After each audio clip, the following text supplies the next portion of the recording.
Bem, irmãos, o texto em que iremos meditar esta noite, que acabamos de ler na carta de Paulo aos Efésios, o capítulo 4, e os versos de 11 a 16, vai trazer um tema bastante relevante para a igreja, e nós colocamos como um tema da mensagem um presente à igreja. E nós encontramos, irmãos, na carta de Paulo aos Efésios, um vasto ensino doutrinário que tem o propósito de embasar e infirmar toda a conduta da igreja. Todo o seu conteúdo vem em resposta à dura realidade enfrentada pelas igrejas da Ásia e também a igreja que se encontrava em Éfeso, que era o problema dos falsos ensinos. Igreja essa que foi pastoreada por 3 anos pelo apóstolo Paulo e mais ou menos 1 ano e meio por Timóteo. E este problema, os falsos ensinamentos perpetrados por estes homens que muitas vezes se mostravam influentes no meio do povo, é tratado em 1 Timóteo, capítulo 1, versículo 7, como eram homens influentes que, pretendendo se passar por mestres da lei, não compreendendo, todavia, nem o que dizem, nem os assuntos sobre os quais fazem ousadas asseverações, afirmações. Eram essas pessoas que afrontavam os pilares da igreja de Cristo postas pelos apóstolos. E no versículo 4, ainda de 1 Timóteo, capítulo 1, diz que eles antes promovem discussões do que serviço de Deus na fé. Já no século XVIII, o pastor John Charles Riley, ele lamenta em uma das suas mensagens, em que os pastores evangélicos ficam aquém dos seus antepassados do século XVIII, na doutrina. Não são completos, nem tão marcantes, nem tão firmes, temem declarações enérgicas, estão prontos demais a cercar, proteger e qualificar todos os seus ensinamentos. Veja que já no século XIX havia essa lamentação dos pastores acerca do problema das mensagens no púlpito. E o texto que iremos meditar aponta para essa necessidade da Igreja de Cristo se voltar para as dádivas dadas pelo Senhor, as recebendo, as usando, as guardando, para que a comunidade dos santos possa viver em plena comunhão com Deus e assim serem verdadeiros agentes redentivos do Evangelho de Jesus Cristo.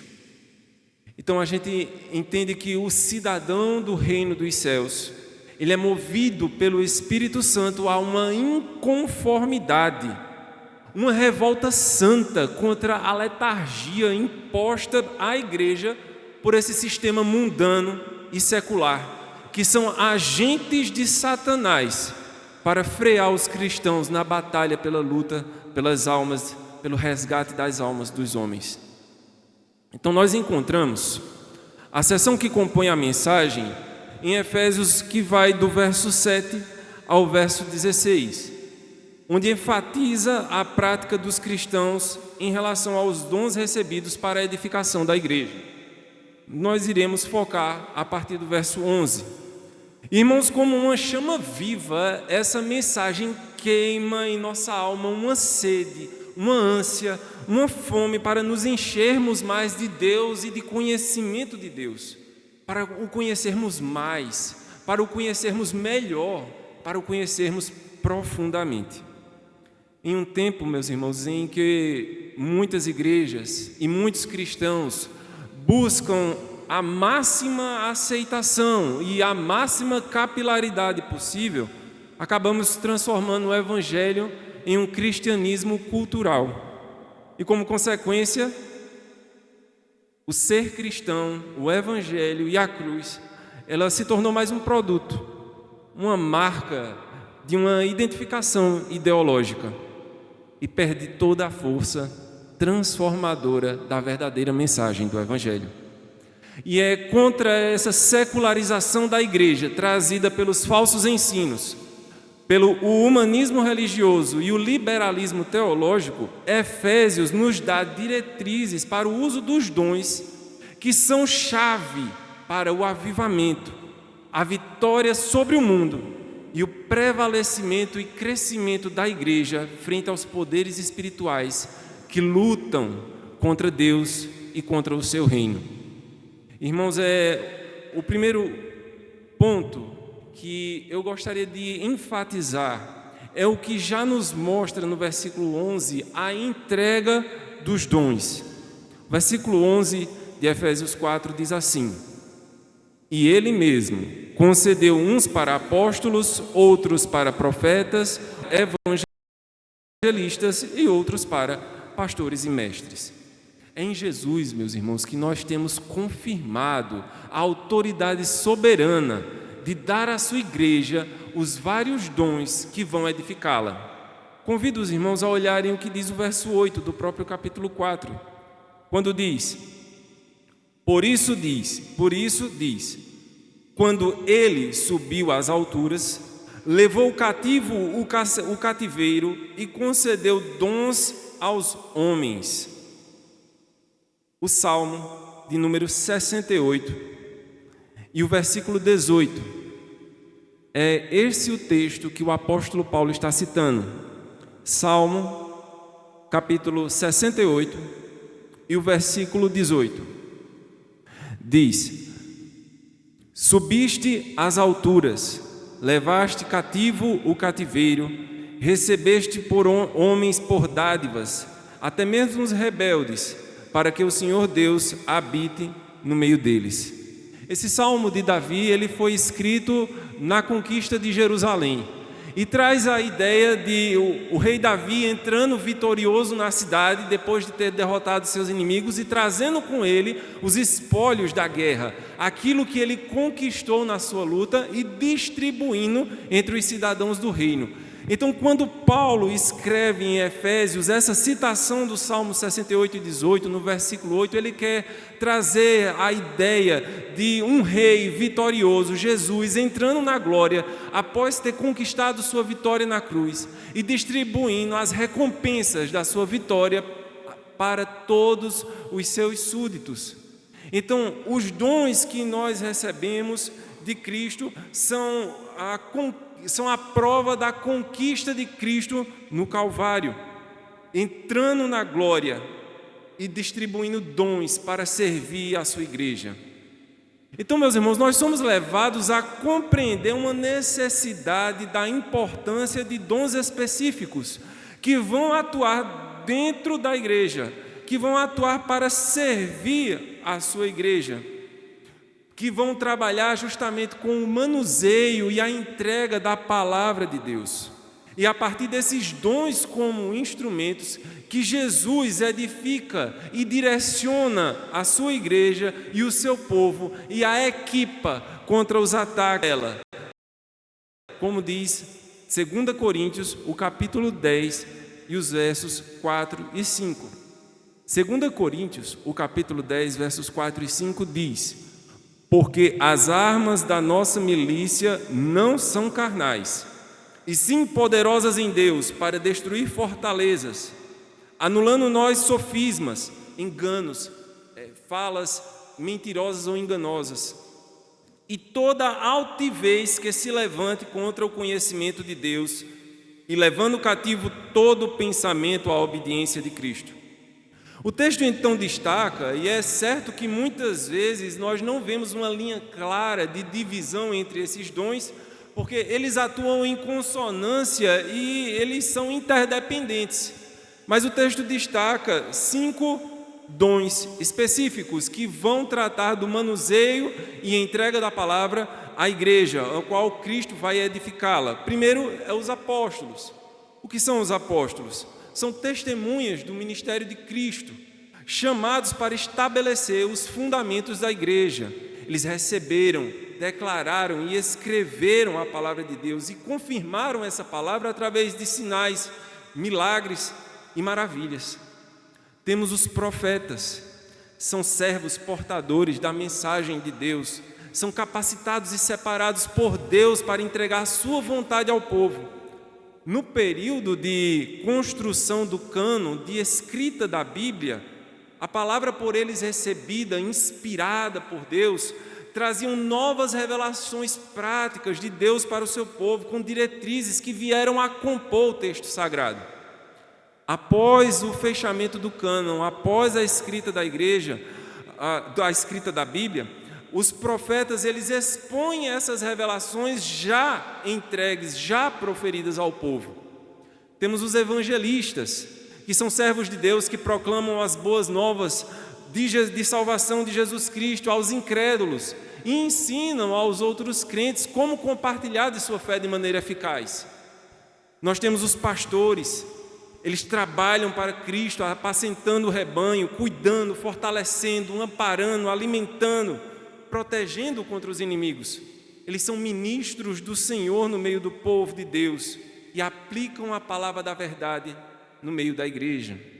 Nós temos os mestres, eles recebem da parte de Deus o dom do estudo e do ensino e se aprofundam na sua palavra. Eles servem a igreja na produção de uma melhor compreensão e contextualização dessa palavra. Eles são guias da ortodoxia e ortopraxia, auxiliam a igreja fornecendo ferramentas para o desenvolvimento dos dons dados por Cristo a cada um dos santos. Então nós vemos, meus irmãos, que o reino do Messias não é dado a indivíduos, mas a um coletivo que compõe a sua família. E como Adão foi chamado a participar da obra criativa de Deus, nós também somos chamados a participar da edificação e da expansão do reino de Deus aqui na terra. 1 Coríntios, capítulo 3, o versículo 9 diz: porque de Deus somos cooperadores. Lavoura de Deus, edifício de Deus, sois vós. Nós fomos chamados, e é importante nós atentarmos para isso, nós fomos chamados a trabalhar em uma obra em andamento. Portanto, meus irmãos, devemos respeitar e olhar para tudo que foi construído até então, para sabermos a nossa função dada por Deus, quando formos chamados para dar prosseguimento a essa obra, respeitando e sendo fiéis ao projeto e aos fundamentos lançados. O que nos leva, então, ao propósito. Qual seria o propósito, então, dos dons? Seria o nosso segundo ponto, e ele mostra nos versículos 12 e 13 do Efésios capítulo 4, quando diz: com vistas ao aperfeiçoamento dos santos, para o desempenho do seu serviço, para a edificação do corpo de Cristo, até que todos cheguemos à unidade da fé e do pleno conhecimento do Filho de Deus, à perfeita varonilidade, à medida da estatura da plenitude de Cristo. Meus irmãos, esses dons que foram concedidos têm o propósito de edificar o corpo de Cristo, preparar um povo santo para atuar na sua obra de maneira ativa.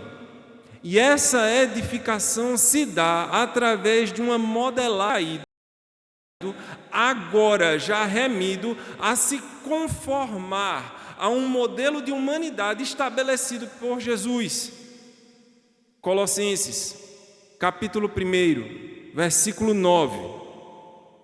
Colossenses, o capítulo 1 e o versículo 9 e 10, diz assim a palavra do Senhor: por essa razão, também nós, desde o dia em que o ouvimos, não cessamos de orar por vós e de pedir que transbordeis de pleno conhecimento da sua vontade, em toda a sabedoria e entendimento espiritual, a fim de viverdes de modo digno do Senhor, para o seu inteiro agrado, frutificando em toda boa obra e crescendo no pleno conhecimento de Deus.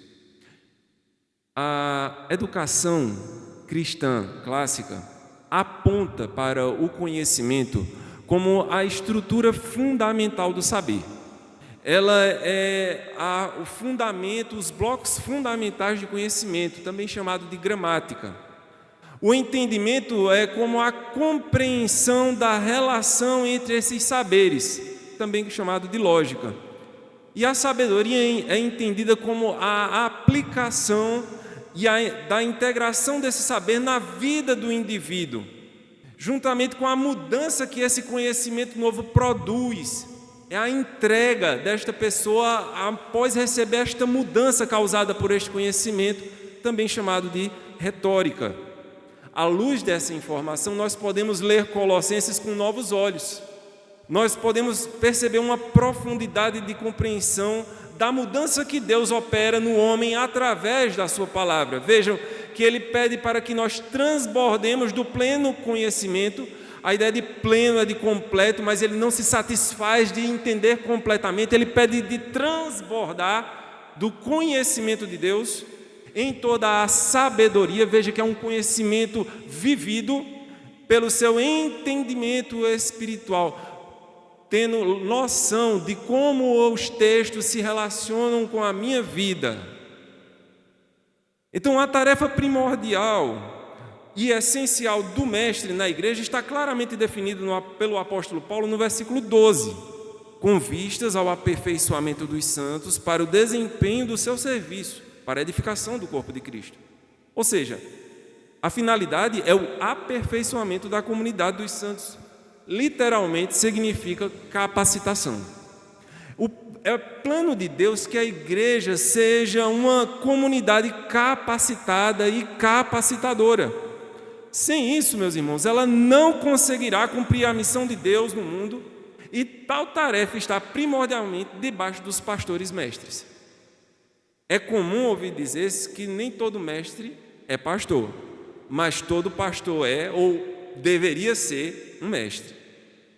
Em vista disso, meus irmãos, como podemos ignorar tudo que já foi dado à igreja por todos os mestres, pastores, evangelistas, profetas e apóstolos desde a sua fundação? Devemos pôr na mais alta monta aquilo que esses homens nos legaram como presentes de Deus para a sua igreja: declarações, confissões de fé, catecismos, traduções, compilações e sistematizações de doutrinas, pregações, testemunhos, ensinos, tudo que nos foi deixado. Devemos nos apropriar disto e de que nos foi legado por quem de nós recebemos o Evangelho. E isso nos leva ao terceiro ponto, que é a finalidade desses dons. O verso 14 é enfático quando diz: para que não sejamos como meninos, agitados de um lado para o outro, levados ao redor por todo o vento de doutrina, pela artimanha dos homens, pela astúcia com que induzem ao erro.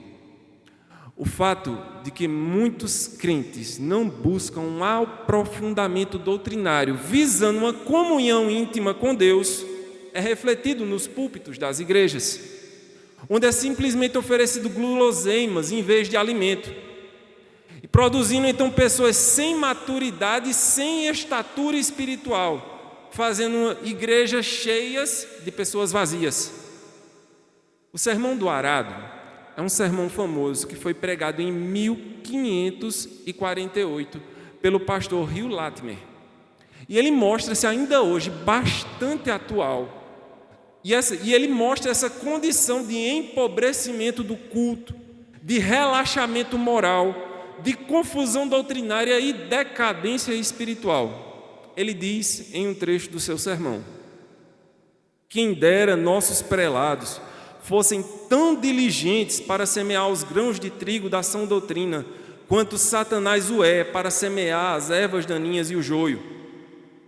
Onde o diabo está em residência e está com o seu arado em andamento, ali, fora os livros, e vivam as velas, fora as bíblias, e vivam os rosários, fora a luz do evangelho, e viva a luz das velas, até mesmo ao meio-dia. Vivam as tradições e as leis dos homens, abaixo as tradições de Deus e sua santíssima palavra. Os crentes precisam, meus irmãos, desesperadamente voltar a serem conhecidos como o povo do livro. Devemos ansiar em conhecer mais sobre a Bíblia, parando para aprender com os pastores mestres que são escravos a elas e não mercadejam com ela. E aí nós vemos a ação desses dons. Os versículos 15 e 16 de Efésios 4 nos mostram: mas seguindo a verdade em amor, cresçamos em tudo naquele que é a cabeça, Cristo, de quem todo o corpo, bem ajustado e consolidado pelo auxílio de toda junta, segundo a justa cooperação de cada parte, efetua o seu próprio aumento para a edificação de si mesma em amor. E aí nós vemos que para a atuação desses dons no meio do povo de Deus possa ter êxito e produzir bons frutos, o crente deve observar as etapas apresentadas nas Escrituras para o seu uso dos dons em espírito e não na carne. Então, em primeiro lugar, o texto nos aponta que o seu uso deve ter direção. Veja o versículo 15, diz que é naquele que é a cabeça, Cristo. Cristo, ele é o centro. É Cristo que dá a direção, a motivação e o sentido para estarmos caminhando juntos. Senão, meus irmãos, qual é o propósito de estarmos aqui? Qualquer outra motivação, ela é passageira, ela é circunstancial e danosa. Os membros do corpo só podem ser saudáveis e fortes quando cada um é obediente à direção e o comando da cabeça. Em segundo lugar, a segunda etapa é que seu uso deve ter o envolvimento de todos. O uso dos dons deve ter o envolvimento de toda a comunidade. Veja o verso 16, de quem todo o corpo.